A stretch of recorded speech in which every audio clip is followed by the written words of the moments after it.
बिस्मिल्लाहिर्रहमानिर्रहीम। अस्सलामुअलैकुम। आज की रेसिपी है चना दाल पुलाव विद बीफ। इसे आमतौर पर खिचड़े के नाम से भी जाना जाता है। ये बहुत ही लजीज और मज़ेदार बनती है। इसे किस तरह बनाते हैं वो देख लेते हैं। इसमें हम शामिल करेंगे बीफ आधा किलो। इसके अलावा चने की दाल शामिल करेंगे हम 1 पाव। चावल शामिल करेंगे हम आधा किलो। इसे हम 2 घंटे के लिए भिगो देंगे। दही शामिल करेंगे हम 1 कप।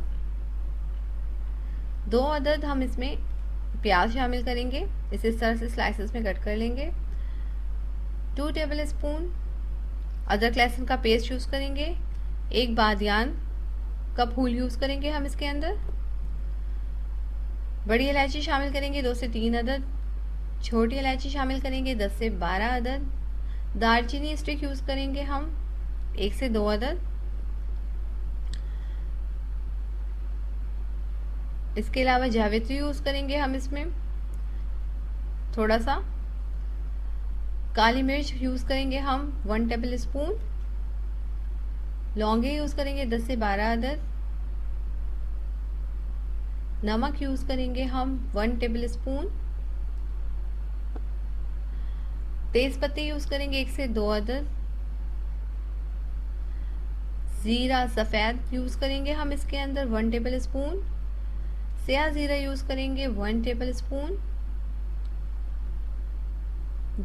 जायफल यूज़ करेंगे 1 अदद। अब उन मसालों में से 1 टीस्पून ज़ीरा और 1 टीस्पून सया ज़ीरा और बाकी ये थोड़ी थोड़ी सी चीज़ें अलहदा कर लेंगे। इसे हम साबित यूज़ करेंगे और बाकी चीज़ों को हम ग्राइंड कर लेंगे, जितने भी हमारे ड्राई इंग्रेडिएंट्स हैं। ग्राइंड करने के बाद ये हमारा गरम मसाला तैयार हो चुका है। इसे आप एयर टाइट जार में भी रख सकते हैं। अब एक अलग बर्तन में ऑयल गरम कर लेंगे और फिर साबित मसाले जो कि मैंने हटाए थे वो इसके अंदर ऐड कर देंगे। 1 से 2 मिनट इसे इस तरह पकाएंगे और फिर प्याज शामिल कर देंगे। प्याज शामिल करने के बाद हम इसे इस तरह से हल्का गुलाबी होने देंगे। हम इसे ब्राउन नहीं करना है क्योंकि फिर उससे कलर बहुत चेंज हो जाता है और हमें इसका डार्क कलर यूज़ नहीं करना है। अब हम इसमें बीफ शामिल कर देंगे और इसे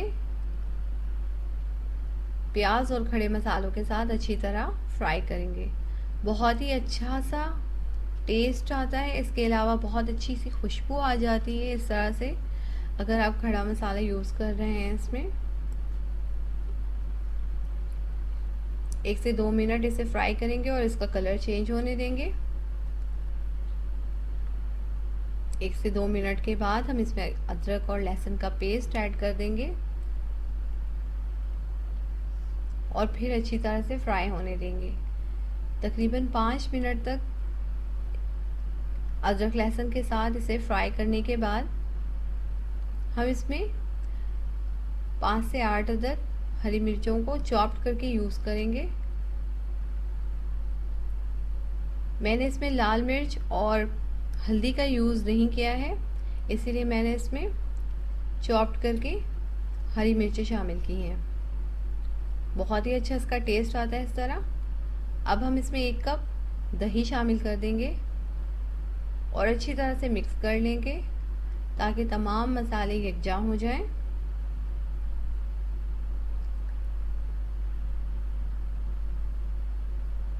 आप इसे ज़रूर ट्राई करें, ज़रूर बनाएं और हमें बताएं कैसा बना।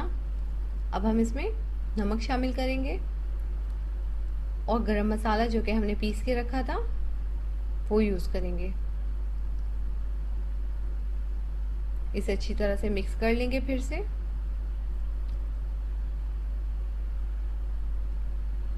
अब हम इसमें पानी शामिल कर देंगे यहाँ पे मैंने तकरीबन 3 कप पानी इस्तेमाल किया है, क्योंकि हमें गोश्त गलाना है। अब हम लिड लगा देंगे और तकरीबन 40 से 45 मिनट तक इसे पकने देंगे। 40 मिनट के बाद ये देखिए, जब मैंने लिड हटाई है तो गोश्त हमारा तकरीबन गल चुका है, ये बिल्कुल तैयार हो गया है। और यहाँ पे दाल मैंने बॉईल कर लिया है। अब जो चावल हमने भिगो कर रखे थे उसे शामिल कर देंगे गोश्त के अंदर। साथ ही चने की दाल भी हम इसमें शामिल करेंगे इसी वक्त। इसे अच्छी तरह से मिक्स कर लेंगे चावल डालने के बाद।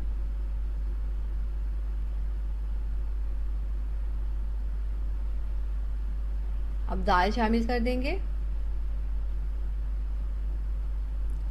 दाल को बहुत ज़्यादा हमें नहीं गलाना है, क्योंकि जब हम इसे चावलों के साथ डालेंगे तो जो भी थोड़ी बहुत कसर है वो इस वक्त पूरी हो जाएगी।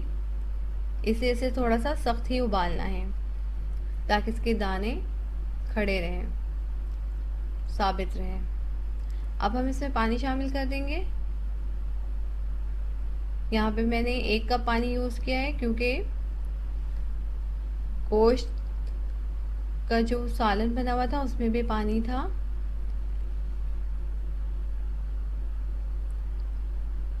बीस से 25 मिनट तक अब हम इसे पकाएंगे।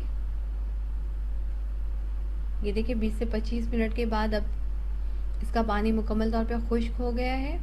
बहुत अच्छा ये तैयार हो गया है। बहुत ही अच्छी सी इसके अंदर से खुशबू आ रही है। और ये आप देख सकते हैं कि इसके अंदर बिल्कुल भी अब पानी नहीं है। बहुत ही लजीज और मज़ेदार चने दाल का खिचड़ा गोश्त के साथ तैयार है। इसे ज़रूर ट्राई करें और मेरी वीडियो को लाइक करें, शेयर करें, कमेंट से। जिन लोगों ने अभी तक मेरा चैनल सब्सक्राइब नहीं किया है प्लीज़ मेरे चैनल को सब्सक्राइब करें। अपना बहुत ख्याल रखिएगा, दुआओं में याद रखिएगा। अल्लाह हाफिज़।